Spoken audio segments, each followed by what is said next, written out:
Hello P6. For today's literacy lesson, we are going to be thinking about nouns, and in particular, we're going to be thinking about something called pronouns. Now, let's revise what we've already done this year. So far this year, we have looked at things like proper nouns, common nouns, and plural nouns. Proper nouns are nouns, the names of things that have to begin with a capital letter. So that might be something like a person's name. So if I was writing down Mr. Armstrong, I would make sure that I put a capital A and a capital M, Mr. Armstrong. If I was writing down the name of our school, because that's the name of one specific school, I would put a capital B for Brooklands, because that's the name of our school. Other things that have to have capital letters would be things like months of the year, so January. And also things like days of the week, different places such as names of countries and rivers and mountains, they would all be proper nouns. Common nouns are those naming words that don't have to have capital letters. So that could be the name of an animal, for example. So we could have the word dog, that would be a common noun. It could be the name of an object, like pencil. It could be the name of a type of job, so nurse, for example. So common nouns don't have to have capital letters.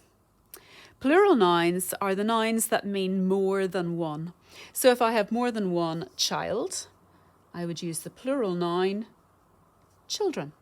If I've got more than one adult, I would put an S on the end, adults. Lots of plural nouns finish with S. But not all of them do. Sometimes it's a little bit more complicated. If I had the noun wolf and I wanted to have more than one wolf, well, that would become wolves, where the F becomes a V, E-S. Or maybe if I had more than one church, well, to turn church into a plural noun, I need to put E-S on the end, churches. So plural nouns mean more than one. What are pronouns? Well, as you learned back in P4 and P5, pronouns are words that replace nouns in a sentence, and we use them to stop us having to repeat ourselves. They make the sentence sound better. Pronouns are normally short words like he, we, them. They're not always very short. Sometimes they can be a little bit longer, like ourselves. And what we're going to do today is we're going to practice putting some pronouns into different sentences. Now, I wonder if you could work out with me what pronouns we could put into these sentences. Look at the first sentence. Simon and Paul were playing football with Simon and Paul's friends. Well, we already know the sentence is about Simon and Paul, so we probably don't need to mention their names again. So the friends belong to them. So if I was to take out Simon and Paul, so I wonder what we could put in there. Simon and Paul were playing football with, their friends. The friends belong to them, so the pronoun in this sentence is their because it replaces Simon and Paul's. What about in this sentence? Kathy enjoyed watching the monkeys when Kathy was at the zoo. Well, again, I don't need to use the word Kathy again because we already know the sentence. The subject of the sentence is Kathy. So Kathy enjoyed watching the monkeys when she was at the zoo.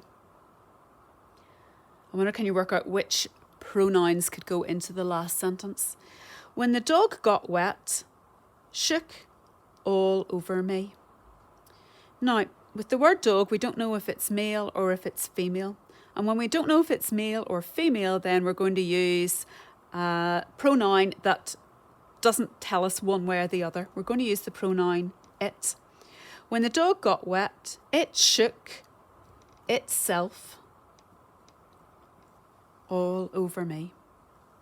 Now, P6, for your activities today, we are going to begin by going to BBC Bite Size.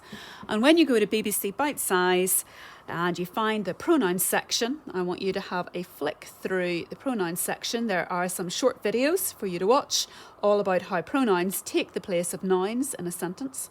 Then there are some activities for you to practice using them. And there's even a quiz for you to have a go at. So that's your first activity. For your second activity, then go and log into Education City and go and find this week's homework city. This week's homework city is P6 Home Learning, week beginning 4th of January 2021. And when you open that city, my one doesn't want to open. When you open that city, come on computer.